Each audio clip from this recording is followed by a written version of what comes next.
they also have higher chances of metabolic dysfunction in their child. Well, you can go through your pregnancy and what your thoughts are on this theory. But there is so much that you could do to optimize your egg quality. And a lot of people think that like as you age, your eggs age with you, but it's actually false information. I have to carry this baby. I need to breastfeed this baby.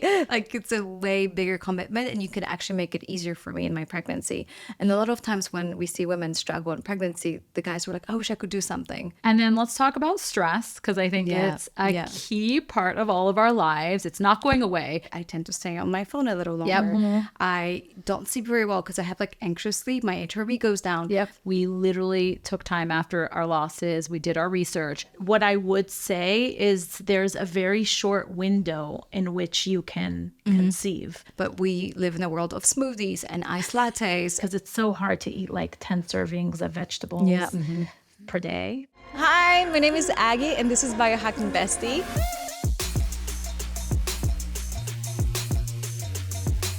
The one-stop shop for a modern queen, where you can find biohacking courses, self-growth courses, and where you can find the most incredible community of women so you can hit all of your biohacking goals and beyond. All right, besties, we're back. And the beauty of having your own podcast, you get to invite people that you feel super fucking passionately about. And Ronette and Vida, thank you so much for coming. I am so lucky to have you in my women's circle and to witness your growth and your journey and your mission in person is just so exciting, because you are changing the world and helping so many women. And I'm so glad that you're here so we can talk about fertility and sperm and like shake things up a little. Let's do it. We're so excited. Thank you for having us. Oh, you guys are the best. So for those of you who don't know you, just a really quick introduction of your background and your story, because I think it's really inspiring. I'm sure you've said it multiple times, but I find it extremely courageous of you to share your miscarriage journeys and the story. Yeah. So straight in. Let's dive in. So Ronette and I met close to like 18 years ago in our corporate careers at Nike. We were both in the marketing world, loved living in LA, living our single life together. It was so fun. And we always thought we might want to do a business together, but never really envisioned ourselves ever in the supplement game. But kind of where life's journey took us was we got married around the same time. And unfortunately, in 2020, we had miscarriages a week apart. And it was the beginning and the end. I think it was my second miscarriage and Ronette's first. And she was working alongside Dr. Mark Hyman, who, as you know, is one of the best functional medicine practitioners in this space. And the answers we were given were so dismissive. It was just keep trying, could be your stress, could be your age. It was very a culture of dismissal. And Ronette wasn't willing to accept that because she came from this root cause medicine. Like, there's got to be more to the story. Yeah, and it didn't make sense to me. So I dove into the research about fertility and really tried to figure out, why do miscarriages happen? Such a type A personality move. Of course. I'm going to figure this out. I'm going to fix this problem for the world. It's so good. I love it. So dove into the research and initially, honestly, started to look into the research of like egg quality and what I could do to improve my egg quality. And upon going into that research, I learned about sperm quality, and that actually sperm quality impacts 50% of miscarriages. And I remember calling Vida and I said, Vida, no one is talking about this. We are taking the burden of fertility on our shoulders, but actually 50% of miscarriages happen because of sperm quality. And the biggest aha was that we learned that men can easily improve their sperm using antioxidants. So they have this like amazing ability to regenerate their sperm called spermatogenesis. And if they take high dose antioxidants, they have a 5 times higher chance of having a live birth or having their partner have a live birth. So we were like, we need to do something about this. It was the biggest like brain blowing up emoji moment because it's so intuitive. You know, it takes 2 to make a baby. It's duh, right?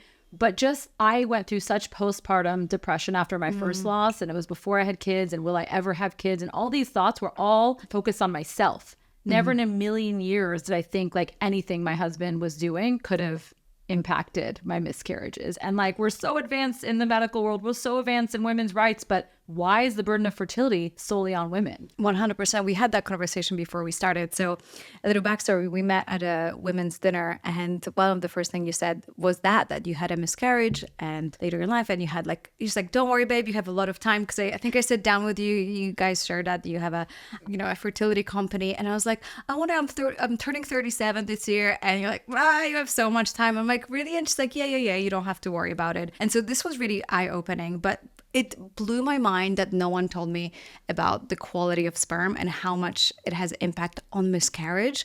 Like that like you said, makes so much sense. But at the same time, it's crazy because no one would ever tell you this. And I don't know if I feel angry that we as women get a little bit like maybe gaslit, maybe put blame on everything. I did share with you that we got married 3 months ago, and speaking with you, like, take your time, get ready. Yeah. It's gonna be, you want to have a super baby. We were planning to be fertile as fuck, not just fertile. We want to be like, exactly. Really, like, there's like many levels to fertility, and you want to be as strong as possible, which is actually kind of similar to Chinese medicine of like build your qi because you deplete qi. So it's like many levels. It's not just about getting pregnant, it's creating a super baby. And then the first thing people say, it's like, oh, I bet she's infertile. I bet she can't have kids. And I'm like, oh, what about my partner? Like, it's never a conversation about men. Yeah. And even when we had the losses, that was not a conversation. And when we uncovered the research on how much men could do, and especially as like women are having kids later in life, and if a woman is doing all the things to improve her egg quality, and of course, like, that's another myth. A lot of people think that there's not much you could do to improve your egg quality, but we're here to bust that myth. You want a good sperm to fertilize that egg. You don't want like bad sperm to fertilize that egg that you worked so tirelessly on. So we're here to change the narrative. And I'll say, since we launched WeNatal, more and more people are talking about it. And there are actually more and more brands out there that are focused more on like sperm quality. And we love seeing it. There are brands that are putting out sperm testing kits for at home. Yeah, they're on Amazon actually. Yep. So we love to see the narrative is slowly changing. So it's a very exciting time. And you're a big part of that. Okay, so let's talk about sperm. And I would like to understand, is it good to ejaculate very often or not so good? How does one improve their sperm? And how do you get your partner to take supplements? Because that's a big one. I think, okay, so when we think about sperm, one amazing thing that men do on a daily basis is they actually generate 200 to 3 million sperm a day. So that's 1,500 sperm a second. So their body is constantly generating sperm. And we know that in this process of regenerating sperm called spermatogenesis, if you kind of reduce oxidative stress, and you can neutralize oxidative stress by taking in antioxidants like CoQ10, vitamin C, vitamin E, it can increase sperm quality. And when you're looking at sperm, you want quality, you want count, you want morphology, so that's the shape, and you want to make sure that it can swim. So all of the motility. So all of those things are impacted by the nutrients that we put in WeNatal. So that's just kind of like the basics of sperm. But we also know that men, we used to think that like as women, what we eat impacts baby's health. But more and more research is showing that actually what a man eats before conception can impact their offspring. So for instance, if a man has 2 weeks of eating processed foods, their offspring has a higher chance of having metabolic dysfunction. Crazy. If a man goes through binge drinking, which is considered 5 drinks. Oh, that's interesting. 5 drinks. In one sitting, they also have higher chances of metabolic dysfunction in their child. So I think it's about like the micro, like the sperm count and the quality, but it's also about the epigenetics and passing along the best possible genes to your super baby. Because like you said, it's not just about getting pregnant. It's about having a healthy pregnancy, and it's about giving your baby a lifelong health. Yeah. So staying on the sperm, because I even want to talk about how well you can go through your pregnancy and what your thoughts are on this theory that morning sickness is linked to like the level of toxin in a female body. I don't know if you heard those studies that like if a woman has a lot of toxins, it's her body's way of managing the toxic load by having a lot of morning sickness and not being able to eat. I don't know if you heard those studies. That's so interesting. I don't know much about the studies, but what I do know is that's why we're super passionate about the time frame of preconception. So the 3 months before trying to conceive is your golden window for men to improve their sperm quality, but also for women, because you want to build your nutrient reserves. You don't know what the first trimester is going to be like, and if you're going to be throwing up every day. So you want to make sure that you're taking in the nutrients that are the blueprint of fetal development. And same with women, like you want to know that you're optimizing from an epigenetic standpoint. So you're passing along the best possible DNA to your child. So morning sickness is a big one. And I will say, like, we have some customers that will reach out to us saying, I have morning sickness, but I'm not worried because I was taking WeNatal for 6 months before conceiving. So I know I'm good. I know I have the nutrients, because baby will take what it needs out of you. Yeah. And a lot of people ask us, like, what is, postpartum depression and depletion is on the rise. Like, a lot of women are super depleted. And the solution to that is actually investing in preconception and really building your body and your nutrients before. And again, when you dive into these like traditional cultures, like traditional Chinese medicine, they already knew that. They like, you need to build your qi. After you give birth, you have the 40 days of staying at home because you have completely depleted your life force energy. So everyone, the entire community feeds you and eats. You're not cooking, you're not washing your hair, you're not showering. People think it's gross, but the whole idea is that you don't lose the heat because you've just depleted everything. But what do we do in the Western world? I think you get 10 days off from work. Like, it just blows my mind that it's like we're setting up women for metabolic dysfunction, because it's like there's no way you can recover. So you're constantly depleting, and that leads to chronic illnesses. You feel depressed.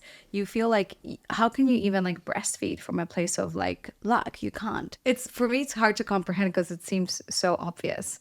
And it's just the whole system isn't really geared towards even educating women that your pregnancy is only as healthy and how you're going to feel after is only as healthy as you get ready for it. Like a marathon, right? Like a marathon, like a wedding. You didn't just show up to your wedding, right? Like, that took a lot of planning. I know, but most people plan their wedding for way longer than their baby. That's so when I'm like, exactly, no, I'm getting pregnant now because I was like, I'm getting ready. It's the first reaction. You're so excited after getting married. And I'm like, I want to have a baby. And I was like, okay, pause. Yeah. Very Kabbalah, but like pause. Like, what do I do to actually just like do it right? You get 2-3 chances in life to do it right, and preparing it. I think we maybe intuitively as women tend to be a little bit better thinkers, like forward thinkers. But how do you have that conversation with your partner? It's hard, I will say. So go back to the sport analogy. I will say we want to change the narrative that fertility is a team sport. And just like I used to run marathons back in the day, there's 2 ways to do it. You could show up with your shoes on race day and hope for the best, and just which is the way most people are having babies these days. Yeah. Or you could literally train, get a nutritionist, get a coach, do the work, and show up for your best. And it's like when we think about training for a wedding or the prep that goes into it, it's so intuitive. We want to look our best. We want to feel our best. We want to be photographed, yada, yada. Yeah. But when you're thinking about the lifelong health of your future child, everyone's like, I want to get pregnant yesterday, and they're just ready to go. And most people just like drank so much on their wedding night and whatnot. It's like, or they prep or around, and then the honeymoon, and you know what I mean? And then like, it's super interesting that when I think of the time around my wedding, it wasn't the healthiest diet I've had. And you're also the highest stress for me. Yeah. The stress before the wedding was like all-time high. The family, we had 500 people there. It was like chaos. Both 500 people. Yeah, big Persian families. But wow. It's not conducive. Like, my body was literally in fight or flight mode every day leading up to that. Yeah, like so, I don't want these eggs to like, you know what I mean? Of all the eggs I've ever had, I feel like I can think of other times when they were the strongest. So it's super beautiful because you're opening people's eyes that it doesn't have to be like, okay, I've had these eggs forever. I'm running out of time. What is it about even the women that have gone through menopause, they have at least 1,000 eggs left. So it's not even about the AMH reserves, it's the quality, right? We always say that it's about quality and not quantity. When you age, you have less and less eggs every month. Yeah. But there is so much that you could do to optimize your egg quality. And a lot of people think that like as you age, your eggs age with you, but it's actually false information. As you age, your mitochondria ages. So your mitochondria is the energy, the battery, if you think about it, of the cell. And so like if you have a flashlight that's not working, you're not going to throw away the flashlight. You're going to change out the battery, right? So the same thing with egg quality. If you have eggs that are, you know, possibly you're thinking, okay, I might have reduced egg quality, there's so much that you could do to support your mitochondria. And so those are nutrients support mitochondria. And we could get into like what are all the things preconception, but it's really focusing on that mitochondrial health. And why that's important is because before you ovulate, you want to make sure that the egg splits correctly. And if it doesn't split correctly, you can have chromosomal abnormalities. And that is a very high energy time for your eggs. That's why eggs actually have the most amount of mitochondria in your body, which is about 15,000 mitochondria compared to any other cell in the body. You want to make sure that the egg splits correctly. And by improving your mitochondria, you will have a higher chances of having the right amount of chromosomes. And then when you have the right amount of chromosomes, you have a lower chance of a miscarriage or of infertility. Yeah, and I think that's also super important that even if you decide to go the IVF route, the chances of you, like the IVF rates are actually quite low. For women over 35, I think it's 30% of IVFs are successful. They're like $15,000. Wouldn't you want to save yourself $15,000 by implementing a few changes on a supplement? Like that's not just the like money, math. it's the pain, it's the like mental alone. stress. But even just if you look at it as a financial investment, it just would make so much more sense, right? Agreed. It's a $20 billion industry. And it's a $20 billion and growing industry. So right now, I want to get to that because what do you actually think of this industry? Because I went at 31 to ask if I should have kids. It frees, you know, my eggs, and the conversation was like, you know, it's insurance policy, your eggs are just getting worse, there's nothing you can do. Right. And I understand that there maybe are some people that if it wasn't for freezing their eggs, they would not have children.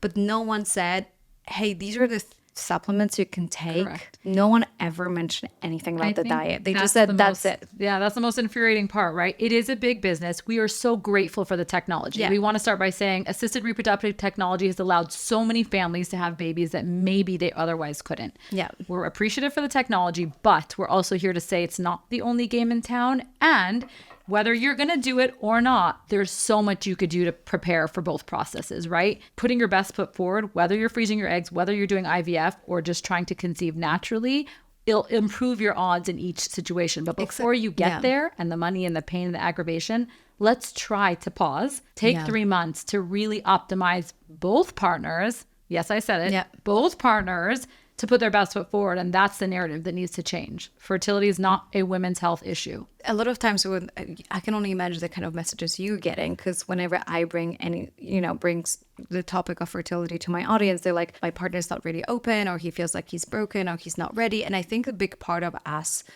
mothering our husbands and realizing they can handle it and being like, hey, listen, I know this, it's a little abstract to think that what you're doing right now will have impact on your child for the next 20 or 30 years. 3 months is not a crazy long window. Yeah. Even if you just remove some of the toxins, have supplements, and eat a little bit healthier, that is only 3 months. Exactly. And then your job is done. I have to carry this baby. I need to breastfeed this baby. Like, it's a way bigger commitment, and you could actually make it easier for me in my pregnancy. And a lot of times when we see women struggle in pregnancy, the guys were like, I wish I could do something. And turns out there is something they can do. I will say, like, we always say that our WeNatal men are going to be the best dads because they're so invested in their babies from day zero, right? And you know me, I have no shame in coming up to men and talking to them about their sperm. Like when I met Jacob, literally I was like, hello, let's talk about your sperm. And he's like, who's this woman? He's like, who's this crazy person? Please save me. Oh, it's so good. I love it. But He's I like, think, listen, let's talk about your sperm. How is it? And he's like, okay. I think like we've been there and we know the pain that women have gone through, because we've been there, and even things like preeclampsia are actually linked to sperm quality. Wow. Preeclampsia is the number one reason for maternal death and also like sudden infant death syndrome.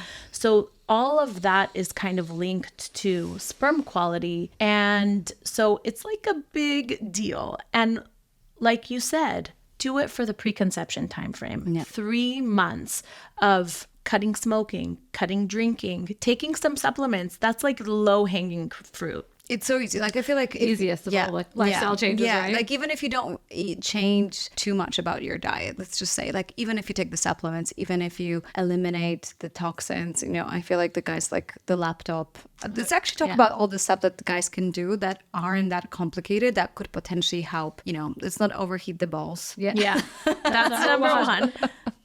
Yeah. So testicles are outside of the body for a reason, because they don't thrive in heat. They kind of need to be like in a cooler state. So things that are healthy, sauna, hot tubs, things like that might not be the best time to do it when you're trying to conceive. Or if like you're obsessed with sauna, then like try to keep it cool down there. There are actually ice packs out there now. Yeah, Jacob Specifically looked for it that, up. Yeah, because we love sauna, and he's like, oh damn. Apparently, you get a girl when you overheat your balls. Is that true? You get a what? A girl I versus think a boy. that might be a myth. I don't know. Yeah, I don't know if that there's could be one of scientific the- proof yeah. to that, but it could be. I could thought be it true. was like a friend was trying to tell me that it's like among the pilots, they're mostly girls, and it comes from altitude and heat. I don't know if it's true or not. Oh my gosh, there are so many theories on how to have a I boy bet, or a yeah. girl, Yeah. but like That none would are be really another like myth, like that would be yes, none interesting. are really like grounded in science. But we have a team member at WeNatal who actually had 2 girls, and then she did this thing called, what was it called? Like the Sheeler method, something like that. And she ended up having a boy, and it involved espresso for how the sperm swim. Yeah, it was a whole like protocol. a whole thing. I can like send you the resource, but again, I'm not not married rooted, to either, not rooted in but- science. We don't think there's enough. But yeah, other than that, like what men can do is same as what women can do. So like, what are the things that are disrupting fertility? Plastics in your environment. So reducing the plastics in your kitchen, in your household, the cleaning supply, the things that you're putting in your body. We always say that the most toxic places in your house is the bathroom and the kitchen. And if you're kind of detoxing those places, it's also setting an amazing foundation for the baby that you're going to bring into the house. So from that perspective, it's like, yeah, you're doing the work, but those are things that, you know, can kind of like take time. You're throwing out this pan, you're throwing out these containers, and just being more mindful of like drinking out of glass instead of plastic and that sort of thing. And then I think it's like movement is another big one. So that's a fertility booster, but also you don't want to overdo it with movement. So there's also, we talked about cortisol. Yeah. So for women,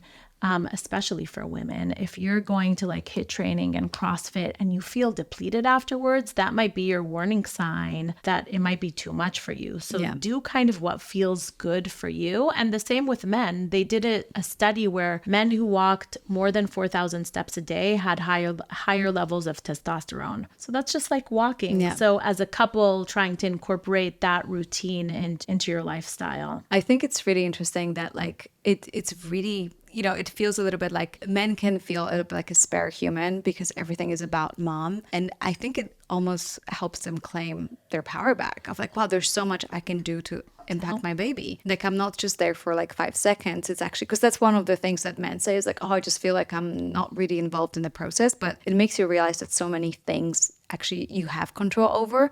And I always say with biohacking, like, oh, don't go too crazy. Like, make sure you enjoy life. I feel like when it comes to fertility, for 3 months, you can go a little hardcore. Yeah. Like, you know, like plastic containers. But yeah, I know a lot of men that like use a lot of cologne, and I'm like, ooh, like it makes me sick being in that environment. I literally cannot breathe when someone around me has cologne. But I used to love it. Remember when back like in the Well, dating you're days? European, I'm Israeli. It's all about like the cologne. Yeah. And so when you were dating in your 20s, like, wow, he smells so good. hot. Yeah. And now I'm like, oh, endocrine disruptor. Definitely not in my It's so funny how true. things change. Yep. And we came into my house And I was like, you smell really good, but I don't believe you would wear perfume. That was my first thing. And you're like, sure enough, it was an essential oil. So there are many ways that we can like adopt our lifestyle that doesn't feel like a big sacrifice. I'd say for me, perfume, candles was a big one. Yeah. Plastic containers, pans, and drinking from a plastic bottle when I travel. That's like, these are all like big ticket items that I had to kind of like, okay, time to like upgrade a couple of things about my lifestyle. Yeah, for me, it was actually stress and sleep. I never knew how important sleep is. It's underrated, right? We're all sleeping less because we're on screens longer and we're watching, you know, Netflix and all the things. But really, sleep is like a huge indicator of your body's restoration, and it's time where your immune system restores, and we're kind of like not focused on it. And so I realized buying the Oura Ring and doing things that restored my sleep, it completely transformed my health. And that's the other thing we want to educate people on. Your health and fertility are hand in hand. Whether you're trying to have kids or not, these tips are important for all of us to adopt, because it's, you all want to, like, we all want to biohack. We all want to live long and healthy lives. And these tips that we're learning, like sleep, like managing our stress, like the plastics, is part of everyday life that can also let you live a healthy life. And so sleep was something that I had to biohack. I did not sleep well historically because of all my stress and anxiety. And once I figured out things that worked for me, I bought a weighted eye pillow, I bought weighted blankets. I went through everything that could help sleep. Beautiful. And found what worked for me, which was sleeping earlier, not sexy, couldn't do a lot of late nights, but like you said, like things change in life and you prioritize and you feel better. And then let's talk about stress, because I think it's a key part of all of our lives. It's not going away. I hate when people are like, yeah, just get rid of stress. It's like unattainable advice. It's like kick rocks, dude. No, we have stress. It's real life. But what are the things that work for you? Like, I tried to meditate. It was very, very hard for me. I found other things. And why we created a manifestation journal was because of all the science that came out about gratitude. And we want to help couples find some gratitude in a very stressful process. We found trying to conceive very ultimately overwhelming and stressful when we were told all the tips, when we were told there was nothing we could do, when we experienced loss. And so we created a journal with a dear friend of ours that really not only gives advice to couples trying to conceive together, questions to do together, but it's a couple minutes a day of finding gratitude for yourself, for your partner. And on some days that was very hard for me. It was very resentful and bitter. But getting back to that practice, actually, you know, all the research, as you know, is coming out about mind and body are super connected. And we tend to separate it. And finding other stress tools, whatever works for you, going in nature, breathing. Sometimes I just have to pause and take a few deep breaths, you know, so whatever works for you. It's not a one size fits all. And that's what I want people to hear too. Like, for the longest time, I was a type A corporate person and meditating was just not in my cards. I sat, I tried, I couldn't shut my brain off. So I would find other things that worked for me. And also for me personally, like somatic experiences. Yes, sometimes I've been sitting all day in front of my laptop, and for me to sit again with my eyes closed, I'm just thinking more about the things on my laptop. Yeah, exactly. In the same position. So I just like, whether it's sauna, whether it's going with my dog, we should actually do some research, the connection between dogs and fertility and having a pet and how like less stress you are and how you're doing that, and HRV. Well, because if you have a dog, you're going on walks more. And so you're moving more. They actually found that dogs are related to health. But also the stress. Like I also wake up, stress and like, loneliness is like at the end of the day, I like hug Peanut and I like get off my phone and he just like snuggles for 10 or 15 minutes and that just like immediately calms me down. And when we travel and I don't have Peanut, I tend to stay on my phone a little longer. I don't sleep very well because I have like anxious sleep. My HRV goes down.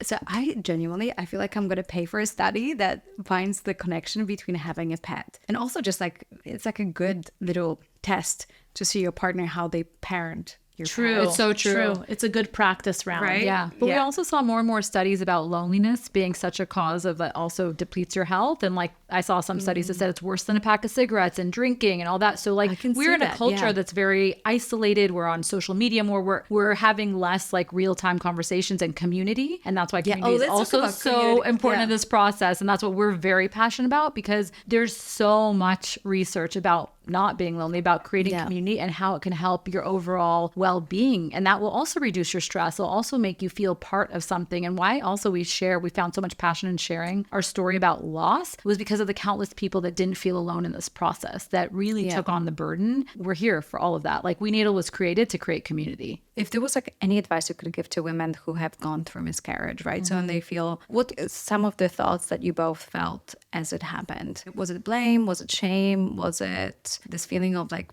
being deeply defeated because you've put so much effort into something and told people, and all of a sudden now you have to just come out and be like, it's not happening? Well, for me, I was 41 when I had my miscarriage, and I had a daughter already. And here I was like so excited that I was like pregnant with my second daughter. It actually was a girl that I was pregnant with. I was like, oh my God, will I ever have another child? Yeah. You know, because again, you're fed this narrative of 41 is like old and you're so lucky that you got pregnant in the first place. Yeah. I'm not going to like tune into that information. I know that I'm healthy. We talk about biological age versus chronological age a lot. And I know you talk about it a lot too. I was 41, but I was also like 32 according to my biological age and my telomere. So I was like, you know what? I'm not going to believe this narrative that I'm not going to have another baby. And I actually kind of like tuned it out. Yeah. And I took 3 months off of trying. I went to acupuncture twice a week, speaking of Chinese medicine, because I think, again, we can use all the modalities. I upped my supplement game. I upped my husband's supplement game. We didn't try for 3 months. Then 3 months later, we tried. And my sister was over for dinner, and my period was like a day late. And I thought like, oh, it would be so fun to like take a pregnancy test. And like, if I'm pregnant, it would be so awesome. And I take a pregnancy test and I look at it and it's negative. So I throw it in the trash. The next morning, my husband's cleaning out the trash and he pulls out the pregnancy test and he's like, did you see this? And I'm like, yeah, it's negative. And he's like, no, it's not negative. And I'm like, what do you mean it's not negative? That's like, no, that can't be. And so I take it again and it's positive. And that's Emma, who's 3.5 today. So I had Emma when I was 42. And I think a lot of fertility doctors were like, you're just lucky. And it's like, no, actually, I think there's some things in life that have a little bit of luck to do with it. But I did the work and my husband did the work too. And also from a mindset perspective, I believed that I could have another child. I didn't believe this narrative of you're too old. I remember once getting a test from a doctor saying like AMA, and I texted my friend who's an OB and I was like, what's AMA? She's like, advanced maternal age. I'm like, oh, you know, and it's like they put these labels on you, but it's really important to tune out those labels, because if you're doing the work, you have to believe that the universe has your back. Yeah. And I think there's a level of like miracle to every birth. Even if you follow everything for whatever reason, for some people, there is like energetical blockage. But I do believe that there is, our child chooses us. They come at the right time, at the right moment for us to step into our highest power. And sometimes what we need is go through a little bit of a kicking ass to become the parent that we need to become, as hard as it is to hear. I think even WeNatal would never be here if we didn't have a miscarriage a week apart. And I'm telling you, the miscarriage was the most painful thing I've ever been through in my life. And it was so sad and it was so devastating. And here I am. How looking far back. in were you?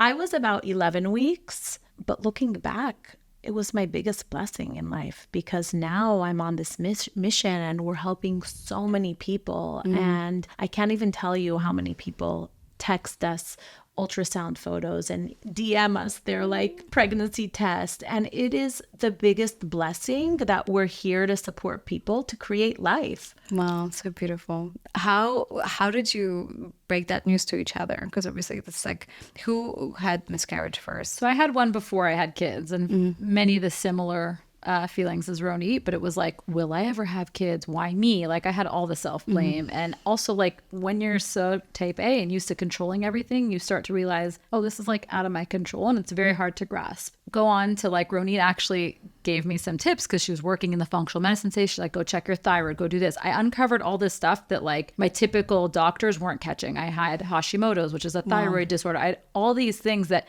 you also have to be your own advocate in this world. Like, you know your body best. You know when you're not thriving. You know when things are wrong. And my blood work was just coming up normal. So another big message we have for your audience is like, do the work yourself. You have to a little bit trust in your own gut and intuition and do what's best for you. And thank God I had a best friend guiding me. So I found out, I worked on my thyroid. I took 6 months and I had my daughter. And then the second time I had a miscarriage first again. And I was again just ready to accept it because the answers were so dismissive. It was just, you know, these are the cards you're dealt. She had it a week apart and she literally was just in shock. She was like, I don't even understand how this could happen. And to me, I was just like, unfortunately, accepting of the nonsense that I was been spewed. Well, 1 out of 4 women have a miscarriage. So when you go to the doctor, they're like, it's just normal. It's common.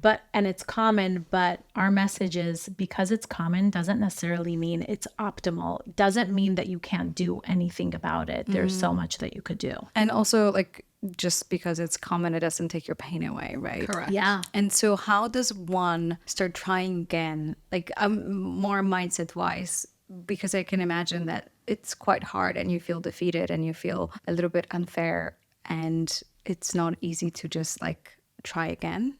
It's totally not easy. And I will say, like, my whole pregnancy with Emma, until the moment that I saw her and gave birth to her, my stress levels were super high because when you experience a loss, like, there's always that, like, feeling. Yeah, like, that could this happen again? Oh, yeah. But I will say, like, if you know that you did everything to improve your health, your egg quality, your sperm quality, and then it's up to God. You know what I mean? And so I think it's trusting in the process, but it is stressful. Nothing. I mean, I remember literally calling her outside of every OBGYN appointment. My heart would start racing because that's twice I went there and I had no heartbeat. And so every time going back there was such a painful experience. I had like my heart would race. I would Because you go back to the same place. same place. I loved my doctor at the time, but it was just such a painful experience to revisit. And ultimately, I'd say like breath work helped me, having some faith that like I think a doctor told Roni, and I like kept that line very close to my heart, was just like, this is not the end of your story. Again, mental over everything. We dismiss how stressful and everything it is, but if you can literally go back to believing that your time will come, that if this is the right baby, the baby will be here for you. And like I had mantras that I would say to myself. I think I Post-its on my bathroom mirror because it was a very stressful time. I'm not going to sugarcoat it. For me, it was very hard to get over these 2 losses and every day not be anxious, like Roni said, until I held the baby. But you have to believe at some point you've done the work and you're doing the best that you can. And there's an amazing book called Spirit Babies. Yes, I know it. So I was actually referring to so that. good. Yeah. And it's really like you have these spirit babies that are available to you when the time is right. And I love that you have love this kind of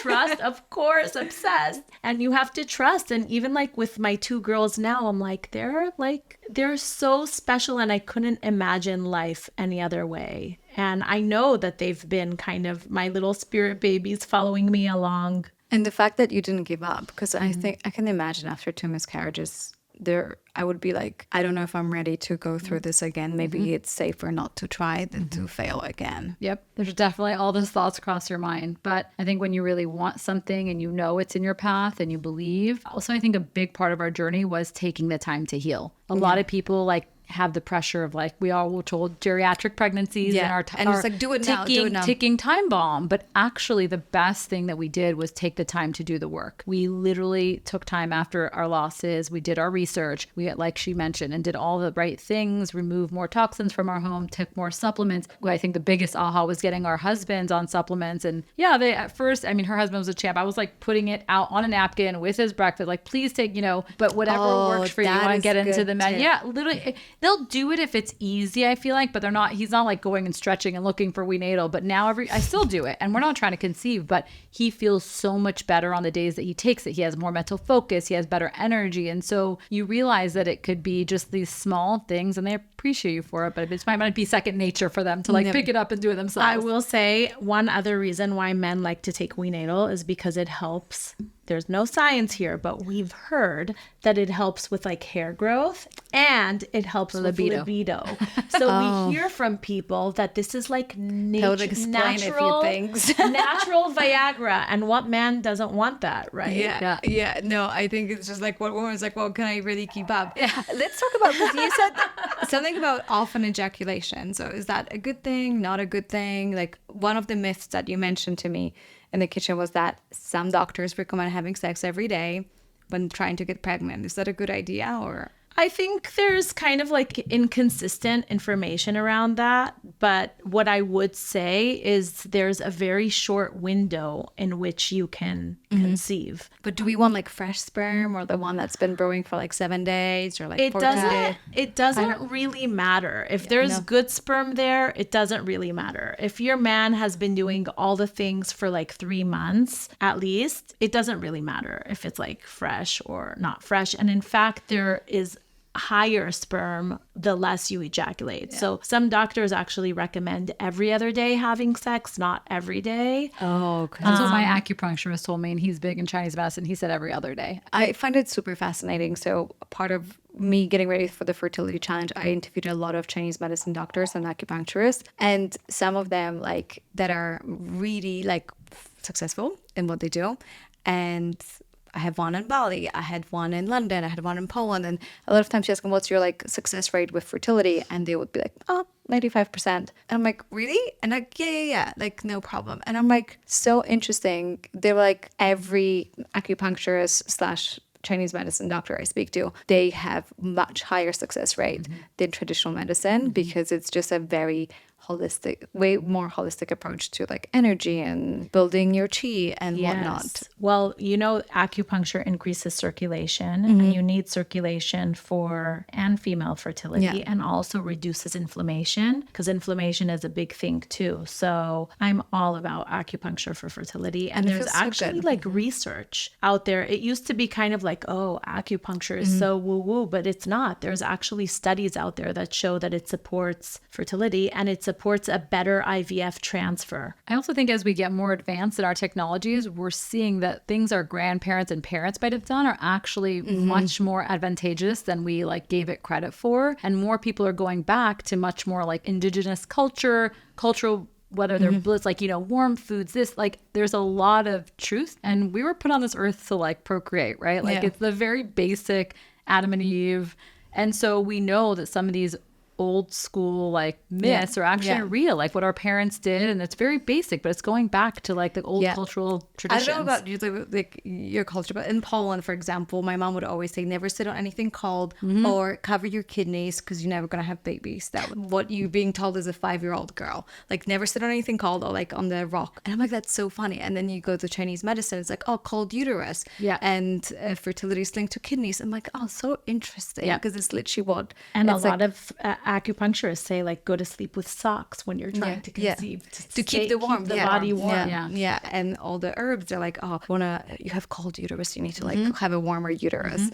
It's so funny because it's like, I was like, oh shit, maybe there's something to it. Maybe something that I don't understand, but we live in a world of smoothies and iced lattes and food takeout that's in the fridge that you just take and eat. We don't really eat soups anymore, right? But like when I think about my grandma, it's like way more nourishing, right? Like slow cooked and like delicious. Yeah. Well, we know there's also like, as far as food goes, there's a ton of research around the Mediterranean diet and fertility for both men and women. So that is like proteins and colorful fruits and veggies. And we always say like eat the rainbow, and the best way to eat the rainbow is in soup because it's so hard to eat like 10 servings of vegetables per day. Is it per day or per meal? Yeah. My parents still eat soups, but I noticed that none of my US friends ever make soup. It's becoming less and less common. Right. We live in a like protein is salad and meat and maybe some carbs. Yeah. Like, it's very much the same. But even like the stews and like it's just like it makes me feel like immediately nourished when you eat something that's slow cooked and agreed and homemade and not delivered to you in a plastic or styrofoam container. I think getting back to the basics is so important. And if you can, and finding like cleaner substitutes and cleaner ingredients and better oils to use, and homemade is ideal. I'm not much of a chef. She's an incredible chef. But I the legend. Runs in the family on her side. But I will say, like, I would have my in-laws or my parents make me some like Persian stews and stuff, especially when I was trying to conceive, the bone broths, the things that they grew up on. There's a lot of truth to the nutrition and the warm foods. And so I truly believe in the benefits. 100%. I could go on and on. How can we support your mission? Where can people find you? How can we get the supplements? Help spread the message.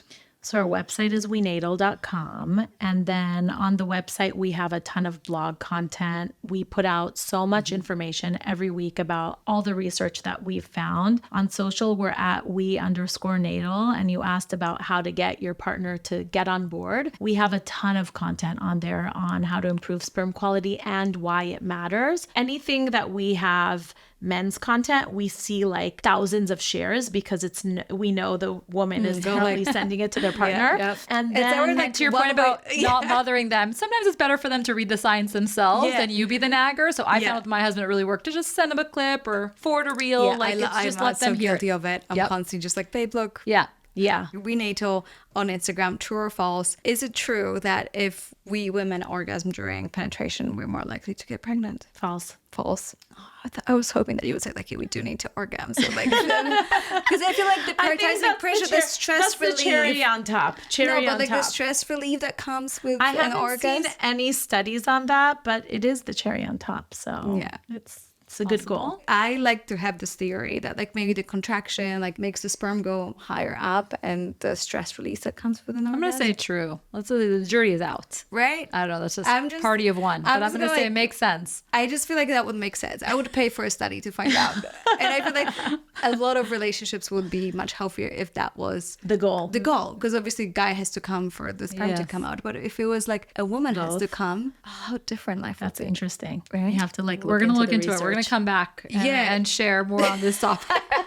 This is my wishful thinking. I adore you. What you do is so special. By the way, if this wasn't clear, I absolutely take WeNatal and highly recommend them. I think what you guys did, the quality of ingredients and all that work with Mark Hyman came to fruition. So you really created something super special. And this is coming from someone who knows how hard it is and also how easy it is to like not put something that's quality out there. Oh, And you do. yeah. Not all supplements are created equal. And we know No. that you're obsessed with quality, and so are we.